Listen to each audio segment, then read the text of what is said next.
Hi everyone. In this lecture, I will be talking about one of the most interesting concepts in this topic of theory of computation. It is clean closure and positive closure. In case you are not comfortable with the notations, please check my previous video. So let's get started. Now we talk about very important clean closure or clean star or closure of an alphabet. So this will be used very widely across your syllabus. So just pay attention to this. So if I have an alphabet sigma of any input symbols, so clean closure defines a language in which any string of letters from input symbols in sigma can form a word in the clean closure, including the null string. So if in your sigma there is no null string, clean closure will introduce a null string plus any combination of input symbols will form the part of this language. So here, because only there is one input symbol, so we introduce a null, then combination one of length 1, 2, 3, 4, infinitely many words you can form, but these words will be of finite length. They would be of length 0, length 1, 2, 3, 4, 5, but infinitely many words you can form. Now let's take for an example 0 and 1, language defined over 0 and 1. You introduce a null. Null was not here, but we have introduced it over here. So clean closure will introduce a null even if it is not a part of your original alphabet.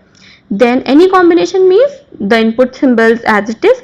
Then repetitions of 0 0 1 concatenations of 0 1 1 0, repetitions and concatenations, any possible combinations of these input symbols will form your clean closure, including the the string null.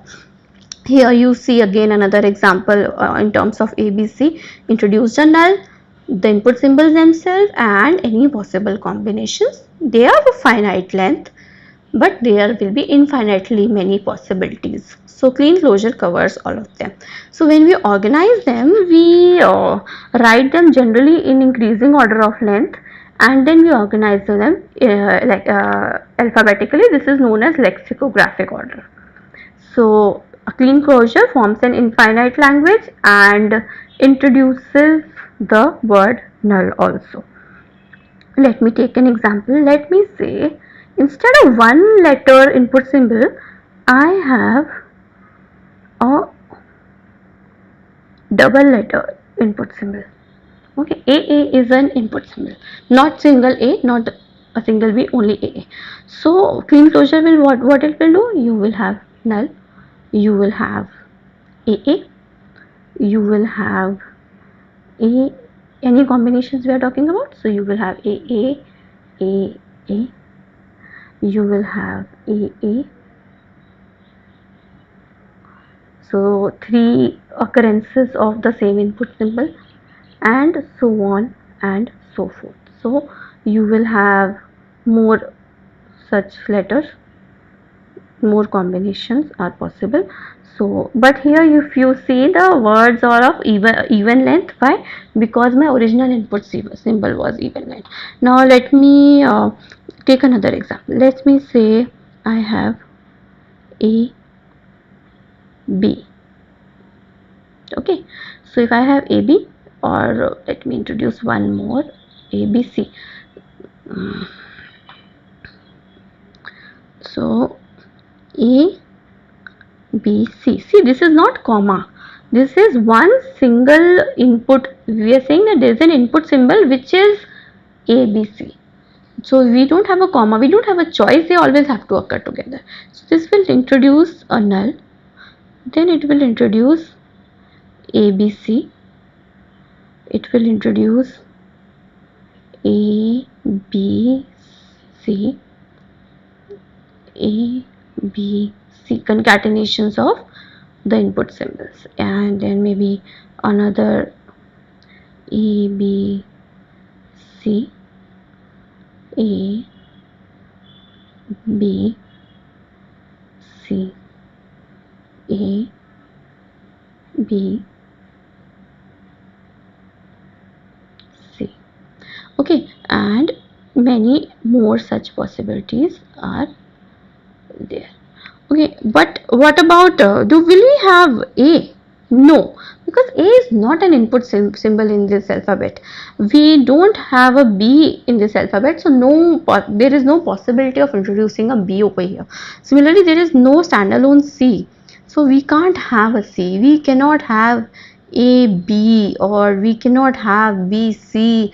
We cannot have probably A. Why? Because they are, had A been a standalone input symbol, B been a standalone symbol, these possibilities would have been here. But here, A, B, C have to occur together. So that is my input symbol. So I cannot have these possibilities. So you will have to be careful about what is in your input alphabet. So let me take another example. Let's say I have a set with input symbol AA and BB. So null and any word composed of factors of AA and B. So you introduce a null, double A or a B, combination of double A's, combination of double B, or B followed by double A's, and so on. So you see here, there is no odd A or single A occurring. Why? Because A always occur in even clumps. But in B there is a possibility, because B is a standalone symbol, so any possible combinations of B's can be there. So you have to focus on what lies in your alphabet. If a word is not, if an input symbol is not a part of your original alphabet, it can never be a part of your clean closure. Apart from null, will be introduced in your clean closure. Now let me talk about, so this is an example. Let's talk about a word which is AABA. So it is formed by AA, which was in this, then it is formed by B, and it is formed by A. So we are calling this is known as factoring. So we have now told you a way on how this word in the clean closure was constructed. This is known as factoring. So if you want to test whether a particular string is a member of the clean closure over an alphabet, then you will have to find out the factors which helped form the word. If there is no way you can find those factors, that means that word is not a part of the alphabet, not a part of the clean closure. Clean closure is also known as clean star. It is also known as closure. Now let me introduce to you positive closure or plus operation. It is similar to your clean closure, except that it does not introduce null. So everything else remains the same. Any possible combination of input symbols is there, but by itself it will not introduce the word null.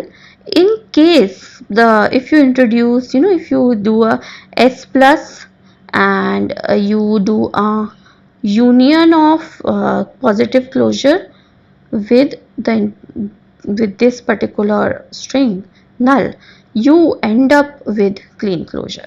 So this is an equivalence, because S plus will not in itself introduce a null if the null is not a part of original alphabet. But if you can create a positive closure and you combine it with null, you will end up having the clean closure.